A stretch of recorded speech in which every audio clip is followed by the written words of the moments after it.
y'all? How y'all doing? It is your girl, your diva, and knowledge. Lady Mocha represent Mocha's Cafe de Paris. So I'm always serving you wisdom, knowledge, and spiritual awareness.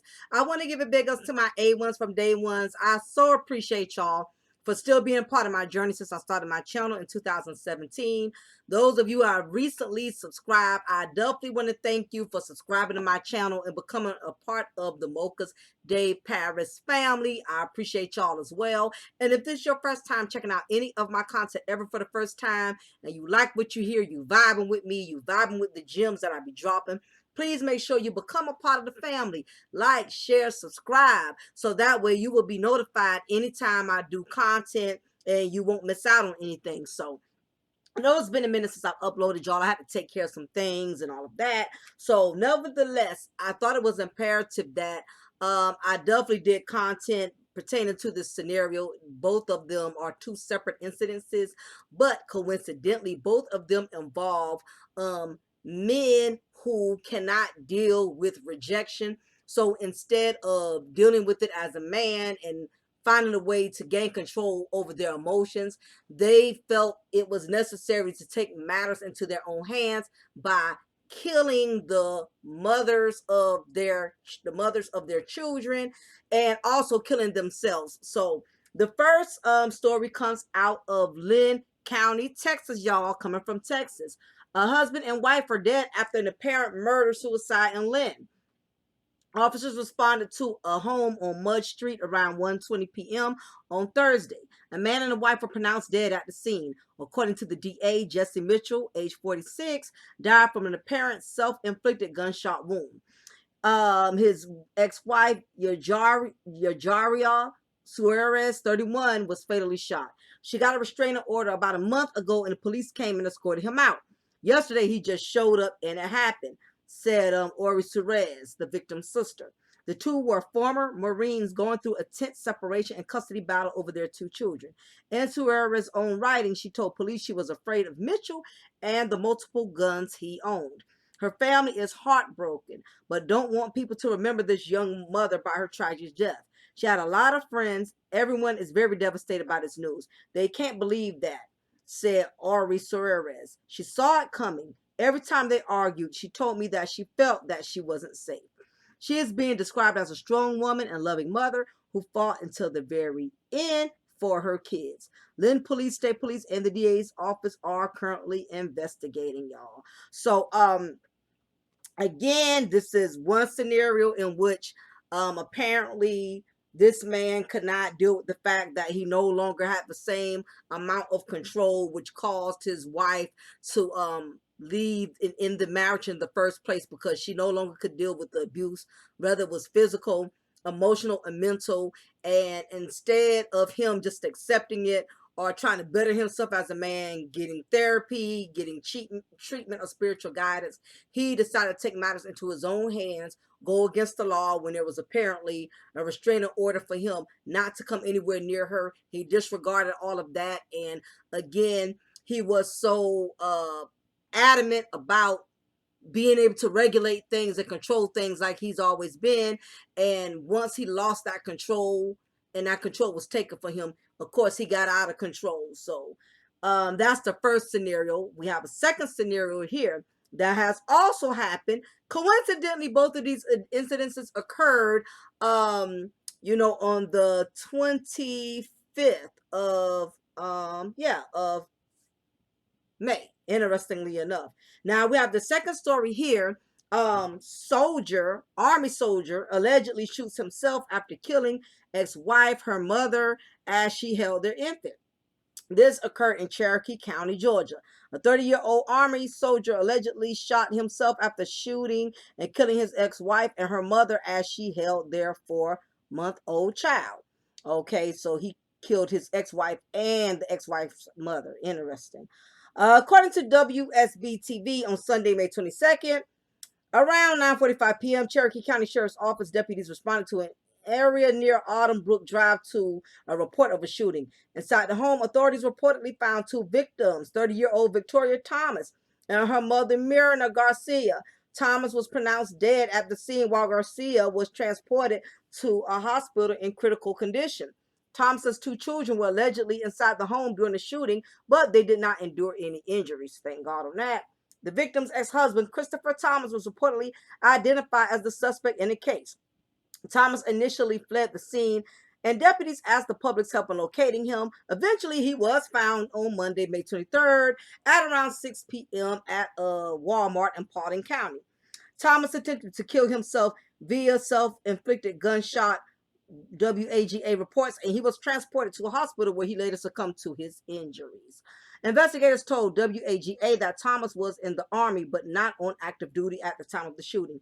According to court records obtained by WSB, Thomas was arrested in late 2021 for allegedly strangling his then wife, resulting in her needing hospital treatment when she was around 8 months pregnant. The victim allegedly divorced Thomas and moved in with her mother. Okay, so to make sure you guys, I had the dates mixed up. So with this situation here with the Army soldier, the incident actually occurred May 22nd in regards to his case. And as far as the two Marines with the first case that I told you, Mr. Jesse Mitchell and Mrs. Yajaria Suarez, that incident had occurred actually on now, as far as the Suarez, that incident had occurred May 20th, 2022. Now, another correction I wanted to make, there is a Lynn County in Texas, but that is not the county. This is actually a Lynn County in Massachusetts. So that is where the incident occurred with the former Marine couples, with the two children, the very first story. So I apologize on that, but it was not Texas. It was Massachusetts in which this incident occurred. So nevertheless, I just wanted to correct both situations so I don't get anybody confused. But I'm gonna leave the links also to the bottom so you can read into the situation yourself. So as you can see, these are two different scenarios. The first scenario was a couple, both of them were former Marines, and there was a ugly custody battle that was occurring between Mr. Mitchell and Mrs. Suarez about the children. There was a custody battle issue, and apparently he was not happy with the outcome. Most likely the judge made the decision in which it was more in favor of his ex-wife, Mrs. Suarez, and apparently he did not like that.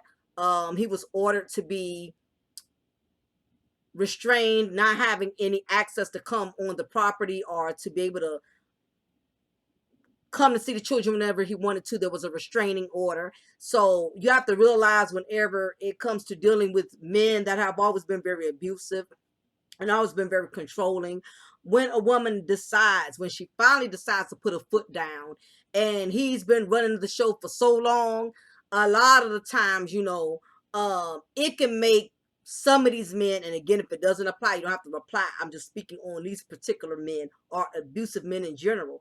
A lot of times, this can really throw them over the edge in which they can basically become very narcissistic to the point in which they still feel entitled to regulating a woman's life and still running the show and having things their way. And when that is taken from them, they feel robbed of that. And based off the strength they're feeling robbed of that, they feel like they have to do something about it, because you're not just going to tell a man who's always been controlling, who's always been abusive, who's always regulated and pretty much ran the show, in which the woman had always allowed it and she never stood up for herself. Now she decides to stand up for herself. It's like signing a death warrant. You can't tell a man who's been controlling a marriage for the majority of the duration, now all of a sudden you want to put your foot down. And this is not to say that a woman shouldn't put a foot down. We all have a breaking point. It's easy for everybody on the outside to be judgmental and be like, well, why she didn't leave, why she allowed that to happen, what took her so long. You know, it's easier said than done. It's always people on the outside of the situation who swear they got all the answers, and they feel like a woman that has lost her life, they in a sense want to blame the woman for it, like she asked for it or she either brought it upon herself.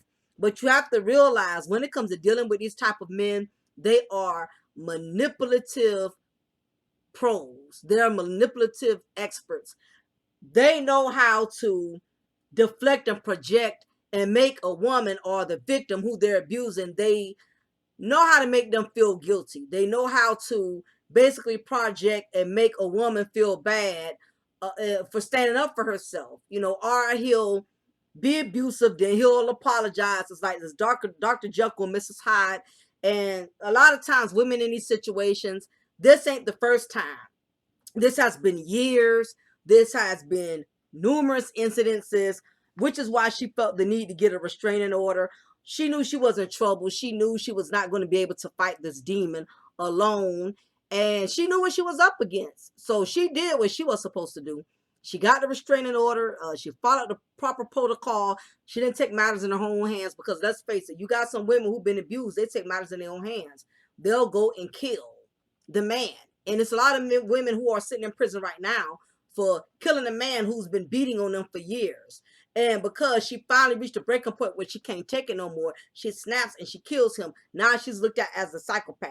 And he's not here. And now the children are broken. They're torn because they don't have a mother and they don't have a father. So this is just for this first incident. In reference to the first incident, he did not want to let go. And he could not handle the fact that his wife finally reached, his ex-wife, mother of his children, reached a breaking point in which she said, I'm not dealing with this anymore. And unfortunately, sometimes when you hang in there too long and a person has become accustomed to being able to intimidate you and making you fearful, and all of a sudden now you decide to defend yourself, and you have every right to do that. But sometimes when it comes to dealing with these type of individuals, it backfires. And this is the reason why when you see red flags or you see, some narcissistic behavior coming from certain individuals, you cannot overlook those red flags and think that sooner than later you're not going to have bigger problems out of that particular person. So same thing with the second incident. Unfortunately, and this one was much worse because this man so badly could not handle his wife moving on. He killed her and her mother. And he killed her mother as his mother-in-law, because that's what she was at the time, was holding their 4-month-old child. The child could have been injured. So unfortunately, this man became so broken, he could not handle rejection. He couldn't handle his wife, ex-wife, not wanting to be with him anymore. Instead of him accepting his loss as a man, learn from his mistakes, just try to be a good father to your child, do your part, still co-parent. He didn't want that. It was all or nothing. And basically, this hasn't been the first time either at the rodeo. He was also arrested in late 2021 for strangling his ex-wife, which is the reason she left him while she was 8 months pregnant and moved in with her mother. So, as you can see, two different scenarios. Both of these women tried their damnness to do it the right way. Okay?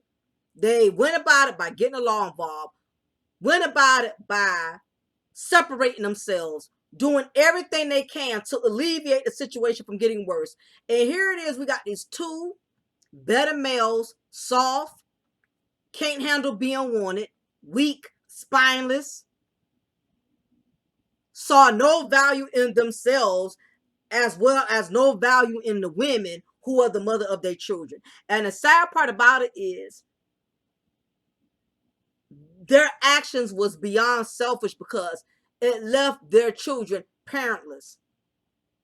And this is how you know they were cowards, because if you was going to be man enough to kill your wife, kill your baby mama, your ex-wife, whatever, why you wasn't man enough to carry the weight? Like I used to tell inmates all the time, you violate, you carry the weight. You violate, you carry your weight. That was my slogan for them. In other words, you can't go around here doing things and committing offenses, but then when it's time to get down and handle the sentence or deal with the consequences, now you want to cower it out. And that is exactly what these two different men did. Now, both of them Two totally different men, two totally different scenarios, but they had the same narcissistic mindset, frame of mind, that if she don't want me, I'ma make sure nobody can have her. If I can't have her, then nobody will. They didn't care how their children was going to be affected. They didn't care how the families was going to be affected. Hell, they didn't care how their own family was going to be affected. None of these men ain't here to apologize to their parents, or to apologize to their in-laws, or to apologize to their children. And not only they took themselves, they took the mothers. They didn't think anything about their own children. Now, somebody's going to have to raise their babies.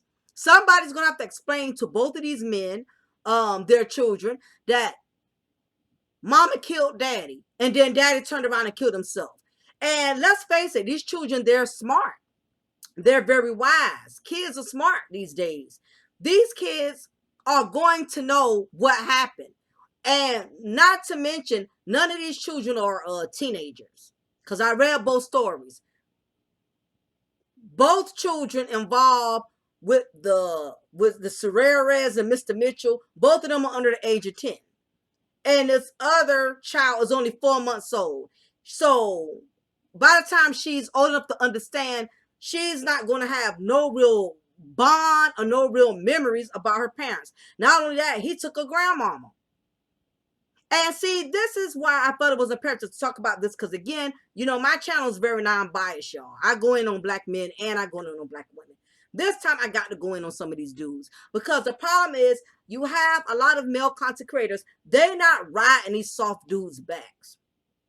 They're not going after these cotton nail dusty dudes. They're not teaching them and mentoring to men that can't handle rejection how to deal with their emotions. And you know the sad part that fears me? These type of men will listen to, and I'm not saying this is always the case, but just think about it. Hypothetically speaking, these are the same men that will listen to other men consistently make them feel as if they are entitled. And that's the problem with a lot of these brothers not understanding a lot of narratives that they are promoting on YouTube. They're not understanding. It's these narcissistic dudes that will internalize the content, the message, and they will intentionally formulate the message in their own mind, like, okay, as a black man, I'm a prize. As a black man, I'm superior and I'm above black women. So if my black ex-wife or any woman does not want me, even though I'm being abusive, even though I'm being a narcissistic, I got to take her out, because me being a man, she's supposed to want me. She's supposed to respect me. She's supposed to desire me no matter what I do. That's like you have women that may be around here giving other women false confidence that she's a queen, she's a prize, even though she may be a thought, even though she may be a slut, she have Jezebel tendencies, you know, multiple baby daddies. But listening to these female content creators saying that black women, you are a prize no matter what, in her mind, even though she's a peasant, listening to certain things, she has interpreted it and internalized it as, I'm a queen no matter what. And I think that is one of the factors, and I'm not going to blame the whole manosphere or all male content creators, because at the end of the day, people are grown. They're going to internalize the message the way they want to. We got no control over that. I can be doing content and I know I'm doing it for the message that I'm putting out there is for good intentions, but I have no control over how other people receive it and internalize it and make it for bad. And that just comes with it. But nevertheless, it's not a lot of men that are teaching other men how to control their emotions. When it comes to the word emotions, it's automatically perceived as a feminine character trait. It's as if only women can be emotional. Only women have no control over their emotions. And women, we don't. The majority of us, we do not. I would say that. A lot of women, we lack discipline when it comes to emotions. But what a lot of some of these guys, which y'all are not preaching and speaking about, is the men who also think masculinity means dominating, meaning I'ma have my way one way or another. If I got to kill, steal, destroy to get my point across, I'ma get it done. You have a lot of emotional dudes that walk around here barking like they alpha males, and underneath They're poodles. They're beta males. You know, they're walking around here big and cocky like they're pit bulls and growling at women and growling at disrespecting women. And underneath, the moment they can't get something out the woman who they finally fall for, or the woman who they felt they had so much control over, here comes the little poodle crying in them. They can't take it. Regardless of what anybody's perspective is, these were two little boys. Two little boys that became emotional, was crying because the women they wanted didn't no longer want them. They didn't take the high road. I'm a high value man. I ain't get me any woman I want. I get me another thing. Evidently, they didn't feel worthy of themselves. They didn't feel like they could do better. Because if they did, they wouldn't have to take it to this level of murdering these women and depriving their children of having a mother and a father. Then to add insult to injury, what really makes them look like a coward is they took themselves out. You know why? Because they knew they was going to prison. They wasn't about that life. Yeah, they was about that shooting life. They ain't had a problem shooting and killing, but during that time and being held accountable.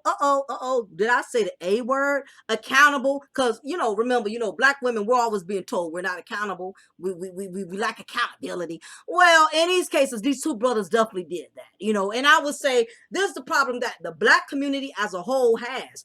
All of us in our own way are allergic to accountability. And I have issues with that myself. I'm working on it, learning to accept criticism, even if my feelings are hurt. It's a challenge, but it's something that we all have to learn how to grow and develop from. But nevertheless, these men proved their case that there are a lot of imitation alpha males. They do all this big egotistical talk, act like they got so much confidence. These men both had careers. These weren't just, low common denominators had basic jobs. Both of these guys were in the military, fighting for the country. But what they was really battling with was their self-esteem. Evidently, neither one of them had it. Guess what? Marriages don't work. People move on. But you don't have to resort to killing a woman because she no longer wants to be with you. And I would have the same issue if a female can't deal with rejection, so she wants to kill her husband and kill herself. It goes both ways. I have no respect for men or women who can't take an L because you are feeling rejected. Your wife or your husband no longer wants anything to do with you. They are tired of your narcissistic ways. They're tired of you manipulating them, twisting them around, making it seem like they're the one with the problem, and they're the ones that's doing everything they can to try the relationship, keep it together for the sake of their family and their children. And it just comes to a point where people just get tired of trying to fight for something that's no longer worth fighting for, especially when your safety is involved. When the man has already put his hands on you, he done tried to choke you out. Women were constantly being told we're stupid. We're constantly being told we're dumb. We're constantly being told that we are accepting all kind of bullshit and we don't have a backbone. We're constantly told that. But the problem is the moment we decide to take that stand and put our foot down, here it is these brothers that's getting a battery put in their back that, you don't have to respect these peasants. You don't have to respect, these drags or whatever. You know what I mean? You get men like this who already are abusive, who already are narcissistic. I'm not talking about the men that got a mind of their own, who may listen to this kind of content, but they don't feed into it. They still got their own mind. They still know how to care for a woman, love a woman, support a woman. And it's just entertainment for them. But when it comes to a narcissist, a person that's narcissistic, they listen to this type of stuff and internalize it, and they will actually hold it dear to their hearts. You feel me? So a lot of times as content creators, we got to realize we got a responsibility. Even as a woman, if I'm doing content teaching women to be strong, you don't back down, or putting a battery in the back of black women that you don't have to respect black men and all this and that, I could be setting that woman up to get killed because she may challenge the wrong dude who ain't gonna stand for that.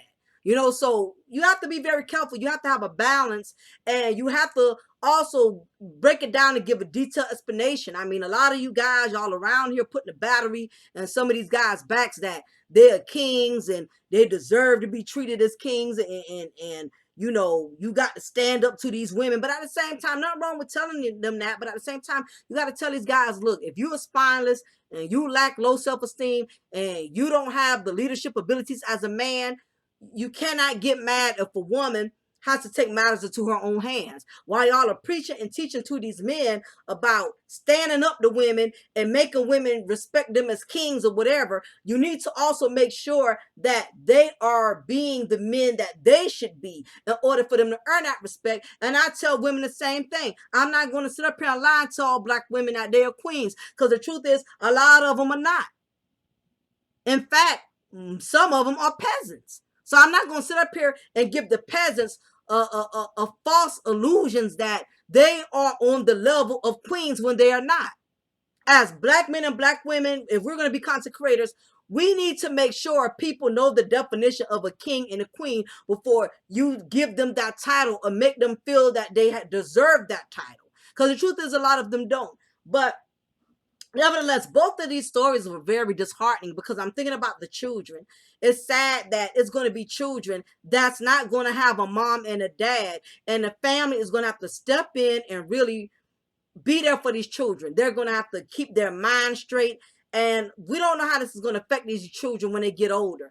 They don't become adults and become alcoholics, you know, and I'm not wishing no bad on them, but when you experience something like this in your childhood, it follows you in your adulthood, you know. So it's just unfortunate, you know. And again, we have a lot of emotional ass dudes, but a lot of these men, they're not checking them. They're not making them understand, because truth is, a lot of these guys ain't going to respect it coming from a female such as myself when I say that men are being emotional, because the first thing they're going to think is I'm a feminist. And I'm sure a lot of you men, y'all know emotional dudes. Y'all see emotional dudes who get angry, who want to punch a wall. You seen emotional dudes who got rejected at the club and want to fight a female or call her a bitch and a hoe because she won't take his number or he can't take her to bed. A lot of these emotional dudes, they are more of a threat than an emotional female. Emotional dudes, they act on their emotions. They want to kill somebody. You know what I mean? And that's the sad part. I've seen it. I seen a story in one time. There was a man and a woman. They was really good friends, and they was friends with other people in the neighborhood. And all this time, they was kicking and being chill. She did not know this guy was feeling her. She did not know he was liking her. And when he called himself Mac to her and approaching her, trying to hit on her, she turned him down. She said, I'm sorry, but I ain't never looked at you that way. I always considered you a friend. I always considered you cool, yada, yada, yada. And he lost it, you know. He lost it, and he burnt her on fire. He killed her. Nevertheless, y'all, this is definitely a very sad and unfortunate situation. Again, you have these imitation off-brand alpha males who try to act all righteous, like they got all this confidence and, you know, they're kings, and behind closed doors, once they can't have their way, they fold. They become an emotional disaster. They become a hurricane. They start spiraling out of control, destroying any and everything around them. And I advise all of you ladies, if you are in a situation like that, you may have to do more than get a restraining order. You may have to actually move and relocate your family, and don't even let him know where you know moved at. You know, sometimes a restraining order is not enough. And I will say that the law has so many restraining order cases that it's like, you know, it's like working at McDonald's and making a burger. I mean, you dealing with this stuff every day. It becomes, you become less and less attentive. The law is so limited in being able to protect women, and in most cases, a piece of paper is not enough. These dudes will book. I remember a real estate agent. She was killed because she divorced her ex-wife. I mean, his ex-wife divorced him. She was a real estate agent, doing really good, making a lot of money, you know, and this dude had the audacity, even after she done put out 2 restraining orders, he had the audacity to debunk the restraining order, come to her house unannounced, threatened the gardener or whoever was working on her yard or whatever. And after she called the police and told them, he still came back and killed her. So it's gotten to a point now to where women, we cannot rely on the law anymore. When you're dealing with the man that's emotionally just, he's emotionally just spiraling out of control. A paper's not enough. You may have to make that sacrifice, move, relocate, and you don't want to tip the boat. You know what I mean? Sometimes you have to play the role and stay cool until you get to where you're going. You can't make threats that I'm gonna leave, I'm moving, I'm taking my kids. You can't be saying those things to an abuser, a man that's psychologically mental. You got to be careful with how you step on their necks, especially when they already know the law is in your corner. So nevertheless, y'all, leave y'all comment below. Let me know what y'all think of this. Again, a lot of you men, y'all need to school these men, not just about black women. School them about having some control on their emotions. It's a lot of these guys that be hanging out in y'all chat rooms that's thinking about murdering their ex-wife, murdering their child's mother. It's a lot of you guys that's following you, and y'all are not understanding. A lot of y'all male followers, some of these guys have a lot of mental issues. Y'all need to be addressing these type of issues every once in a while. It's okay to do the black female fuckery. I get it. That's what gets your views. But at the same time, help these men be able to discipline their emotions before they end up having to meet their maker and sending somebody else who does. And honey, this is just terrible. But anyway, leave y'all comment below before y'all leave. Please make sure you hit that like button. It is free. It's not going to cost you anything. Make sure you like, you share, subscribe. Be on the lookout. I am still going to be uploading my content soon about dying alone. I know a lot of y'all have been keeping up with my community tabs. I've been posting a lot of black married couples that have been married for over 10 years or more. So trust and believe, we're going to get into talking about that very soon. So anyway, y'all be blessed. It is your girl, the diva in knowledge, Lady Mocha. Remember, I'm going to always pour you a cup of truth. I'm going to always break you off a slice of knowledge. Y'all be blessed.